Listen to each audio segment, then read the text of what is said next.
Christy. Today I want to talk about taking care of yourself every day. About 3 years ago, I did a series called Taking Care of the Caregiver. You can read the intro post in the link I've got over on the blog. That's at www.havenofhopeforme.com. This was originally posted in September of 2022. This topic has been on my mind recently, so I thought I'd revisit it. In the previous series, I talked about how I'd started making healthier choices and the impact they've had on my life. I'm grateful to say that most of those choices are still a part of my life today. But life happens. COVID, growing older, routine changes, work changes, you name it. Things change, and before you know it, your new healthy habits aren't quite so consistent. Now what? The easy answer is to recommit to the choices you've made previously and get back on track. But that's not always as easy as it sounds. How do you get back on track? Or how do you stay on track? So it's easy to say, just adjust your priorities. And yet it's so hard to do that in reality. But the only way for change to happen is to choose to make changes. And that usually involves adjusting priorities. One of my online mentors, Michael Hyatt, is fond of saying, what gets scheduled gets done.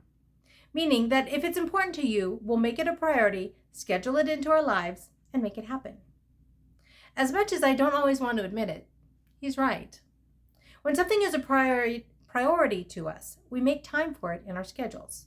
We willingly, and sometimes not so willingly, give up things for other higher priority things. Sometimes this means stopping and purposefully analyzing what our priorities are, or maybe stopping and consciously reprioritizing things in our life so that our top priorities really are our top priorities. Regardless of how much or what we adjust, we need to make sure that we end up with our highest priority items at the top of our schedules. Now, this is where no one can tell another person what their priorities are. It's something that you have to figure out for yourself. And your priorities are likely to be different than mine. And that's the way it should be. Don't forget to adjust your priorities as things change in your life as well. My priorities today are different than what they were a year and a half ago when both boys lived at home. And they'll change again once AJ is able to move into his own place. Often, the best thing we can do to figure out our priorities is to set some time aside and stop and really consider what we want our life priorities to be.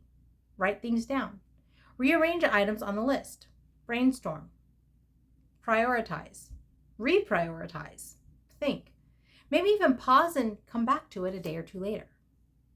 Or maybe life is too crazy and all you can do is stop for a couple of minutes at a time. Fine. Write down your top 3 priorities in the 3 minutes that you have today. Come back to it tomorrow and see if anything else has come to mind that needs to be added or taken away. Do this over a number of days until you're comfortable with your top however many priorities. So now that you know what your priorities are, let's take a look at them from a slightly different perspective. Is there room in those priorities for you to take care of yourself? If so, great. If not, do you need to adjust things so that there is room for you to take care of yourself? I'd argue that you need to make this a priority.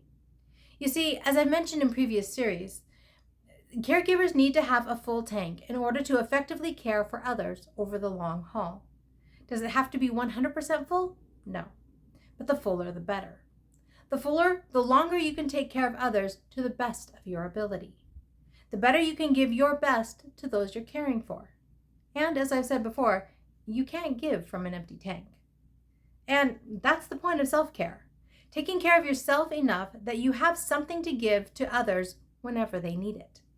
As caregivers, there's nearly always someone that needs something. If your tank has something in it, then you can provide the care the others need without giving more than you have to offer. Okay, sometimes it doesn't work exactly that way, but the basic premise holds. You can't give what you don't have. And while I haven't totally planned out this series yet, I think I'll present several areas that I think should be considered as options for some of your high priority items. Many of them I've covered in the previous series, but that's because I think they're key items for self-care. Regardless of what you decide your priorities are, please take some time to create that list of priorities, as well as figure out how to fit them into your schedule, how to make them a priority in your life. Now, please understand, I'm not trying to tell you what your priorities should be. I am trying to tell you that you need to figure out what your priorities are and how you will make them a priority in your schedule. I hope you'll join me on this journey to rediscover, or maybe discover for the first time, how to take care of ourselves so that we can take care of others effectively. So my question for you this week is this: have you figured out what your priorities are?